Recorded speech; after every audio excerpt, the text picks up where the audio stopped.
ನಾನೇ ಕೈಲಾಗ್ದವನು ಅಂತ ತೋರಿಸ್ಕೋಬೇಕು ಅಲ್ವಾ? ಸತ್ವಾಗ್ಲು ನೀವೇನು ಹೇಳ್ತಿದ್ದೀರಾ ಅರ್ಥ ಆಯ್ತಿಲ್ಲ. ಬುಡ್ಸ್ ಹೇಳಿದ್ದಾನೆ.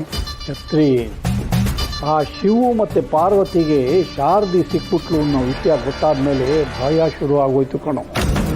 ಅದಕ್ಕೆ ಇವಳು ಅವ್ರುಗಳಿಗೆ ಸತ್ಯ ಹೇಳಿಬಿಟ್ಟಿದ್ರೆ ಶಿವು ಯಾವ ಕ್ಷಣದಲ್ಲಾದರೂ ಬಂದು ನನ್ನ ಕೊಂದುಬಿಡ್ತಾನೆ ಅನ್ನೋ ಭಯ ಆವರಿಸ್ತು.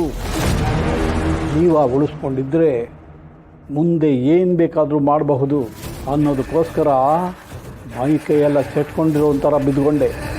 ಮುಂದೆ ಸಮಯ ನೋಡಿ ಆ ಶಿವು ಸಂಸಾರನ ಹಾಳು ಮಾಡಬಹುದು ಅನ್ನೋ ಲೆಕ್ಕಾಚಾರ. ಶಿವು ಕೈಲಾಗದೇ ಇರೋರ ಮೇಲೆ ಯಾವತ್ತೂ ಕೈ ಮಾಡೋದಿಲ್ಲ.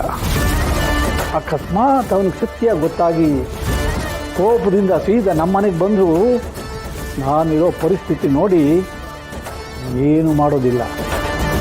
ಅದಕ್ಕೆ ಈ ನಾಟಕ.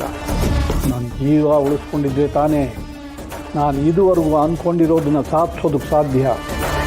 ಅದೇ ಎಲ್ಲ ದೇವಸ್ಥಾನಕ್ಕೆ ಹೋಗಿ ದೇವ್ರ ಕೈ ಮುಗಿದು ಎಲ್ಲ ಉಂಡಿ ಕಾಸಾಕ್ತಾರೆ.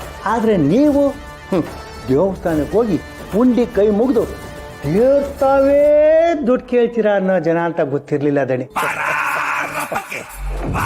ಛತ್ರಿ, ಅದೃಷ್ಟ ಒಂದು ಚೆನ್ನಾಗಿದ್ರೆ ಹೇಳಕ್ಕಾಗದೇ ಇರೋಂಗು 7 ಹೆಂಡತಿ ಸಿಗ್ತಾರಂತೆ. ನನ್ನ ಅದೃಷ್ಟ ಚೆನ್ನಾಗಿದೆ. ಅದಕ್ಕೆ ಶಿವುಗೆ ಇನ್ನೂ ಸತ್ಯ ಗೊತ್ತಾಗಿಲ್ಲ. ಗೊತ್ತಾಗಿದ್ದಿದ್ರೆ ಇಲ್ಲಿ ಬಂದು ಅವನು ಕಣ್ಣೀರು ಹಾಕಿದ್ನಲ್ಲ, ಆ ಕಣ್ಣೀರು ಬರ್ತಿರ್ಲಿಲ್ಲ ಕಣ್ಣಲ್ಲಿ. ಪಾರ್ವತಿಗೂ ಅಷ್ಟೇ ಸತ್ಯ ಗೊತ್ತಾಗ್ತಿರ್ಲಿಲ್ಲ.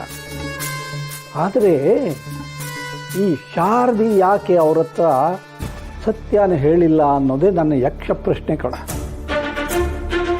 ಅಕಸ್ಮಾತ್ ಕನಸ್ನಾಗೆ ರಾಕ್ಷಸರು ಬೆಚ್ಚ ಬೀಳ್ತಾರೆ ಅಂದರೆ ಅದು ನಿಮ್ಮ ಮಖ ನೋಡಿದಾಗ ಅಂಥ ಬ್ರಹ್ಮರಾಕ್ಷಸ ನೀವು ಅಂತಾದ್ರಾಗೆ ಆ ಶಾರದವಂಗೆ ನಿಮ್ಮನ್ನು ಕಂಡ್ರೆ ಭಯ ಇರಕ್ಕಿಲ್ವಾಗ ಹೇಳಿ.